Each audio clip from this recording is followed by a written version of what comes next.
हिंदी फिल्मों का कपटी लाला पर्दे पर देखते ही दर्शक देते थे गालियां। असल जिंदगी को जानेंगे तो दिल से करेंगे सैल्यूट। मनोज कुमार की रोटी कपड़ा और मकान फिल्म में अभिनेत्री मौसमी चटर्जी के साथ दुर्व्यवहार करने वाले लाला को तो आप शायद ही भूलेंगे। असल जिंदगी में यह लाला यानी चंद्रशेखर दुबे क्रांतिकारी हुआ करते थे। स्क्रीन पर कपट्टी और कड़क मिजाजी दिखने वाले सीएस साहब असल जिंदगी में बेहद ही दयालु हुआ करते थे। स्वतंत्रता आंदोलन के दौरान भारतीय फिल्म जगत दो भागों में विभाजित हुआ।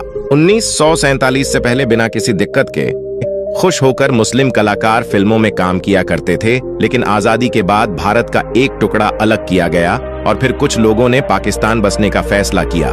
कुछ कलाकारों की जगह खाली हुई तो नए लोगों ने अपना नसीब आजमाने के लिए माया नगरी का रुख किया। कलाकारों में ए.के. हंगल, नासिर हुसैन जैसे नामी एक्टर्स शामिल हैं। लेकिन आज हम आपको ऐसे कलाकार के बारे में बताने जा रहे हैं जिनको आपने फिल्मों में तो कई बार देखा होगा, लेकिन आप उनकी असल जिंदगी से वाकिफ नहीं हैं। मनोज कुमार की रोटी कपड़ा और मकान फिल्म में अभिनेत्री मौसमी चटर्जी के साथ दुर्व्यवहार करने वाले लाला को तो आप शायद ही भूलेंगे। असल जिंदगी में यह लाला यानी चंद्रशेखर दुबे स्क्रीन पर कपटी और कड़क मिजाजी दिखने वाले सीए साहब असल जिंदगी में बेहद ही दयालु हुआ करते थे। शानदार आवाज के धनी थे दुबे साहब। ज्यादातर लोग इन्हें सीएस दुबे के नाम से जानते हैं, लेकिन अक्सर उन्हें दुर्व्यवहार, झूठ, कपट जैसे किरदारों के लिए याद किया जाता है। उनका जन्म 4 सितंबर 1924 को मध्य प्रदेश के कन्नौज के एक छोटे से शहर में हुआ था। बचपन से ही वह शानदार आवाज के धनी थे, इसी वजह से आजीवन वह रेडियो से भी जुड़े रहे। सीएस दुबे क्रांतिकारी विचारों के थे और देशभक्ति का जज्बा इनमें कूट कूट कर भरा था। महात्मा गांधी ने 1942 में भारत छोड़ो आंदोलन चलाया।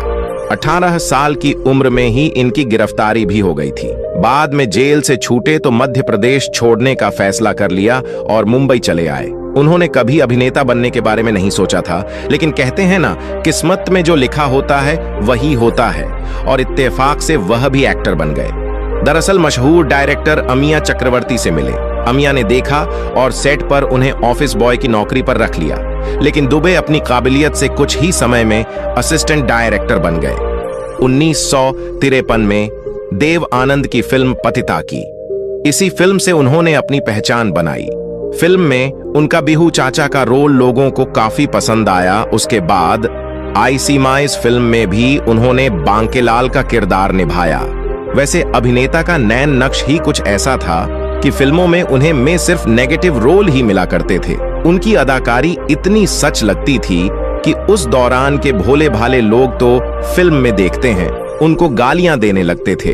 उस दौर में कपट्टी पुजारी, धूर्त व्यापारी, भ्रष्ट मास्टर या सूदखोर लाला के लिए तो जैसे सीएस दुबे ही बने थे। सीएस दुबे फिल्मों में इतने रोल करने वाले असल में बड़े समाज सेवी थे। वह फिल्मों की कमाई का कुछ हिस्सा गरीबों और उनकी पढ़ाई ऊपर खर्च किया करते थे। दुबे साहब वैसे खुद भी शादीशुदा थे और उनके खुद के 3 बच्चे थे। इनमें 2 बेटे 1 बेटी थी। ये हैं उनकी यादगार फिल्में। उनकी कुछ यादगार फिल्में: मिस्टर एंड मिसेस 55, कठपुतली, तीसरी कसम, खिलौना, रोटी कपड़ा और मकान, मैं तुलसी तेरे आंगन की ओर, राम तेरी गंगा मैली है। इन फिल्मों ने ही सीएस दुबे को चरित्र अभिनेता के रूप में घर घर फेमस कर दिया था। दुबे की नकल कम लोग ये जानते हैं कि सीएस दुबे की एक्टिंग की नकल बाद में प्रेम चोपड़ा किया करते थे। अभिनेता से फिल्मी नहीं, रेडियो की भी जानी पहचानी आवाज हुआ करते थे। रेडियो प्रोग्राम हवा महल और फौजी भाइयों में उन्होंने अपनी आवाज से सालों तक लोगों का मनोरंजन किया। 69 साल की उम्र में दुनिया को अलविदा कह दिया। इतने महान चरित्र अभिनेता की मौत का स्पष्ट कारण आज तक मौजूद नहीं है, लेकिन कुछ जानकार कहते हैं कि उन्हें दिल का दौरा पड़ा था, जिस वजह से 28 सितंबर 1993 को एक्टर की दुखद मौत हो गई थी। तो दोस्तों, ये जानकारी आपको अच्छी लगी हो तो एक लाइक जरूर करें। मेरे चैनल को प्लीज सब्सक्राइब करें। अपना ख्याल रखें। धन्यवाद।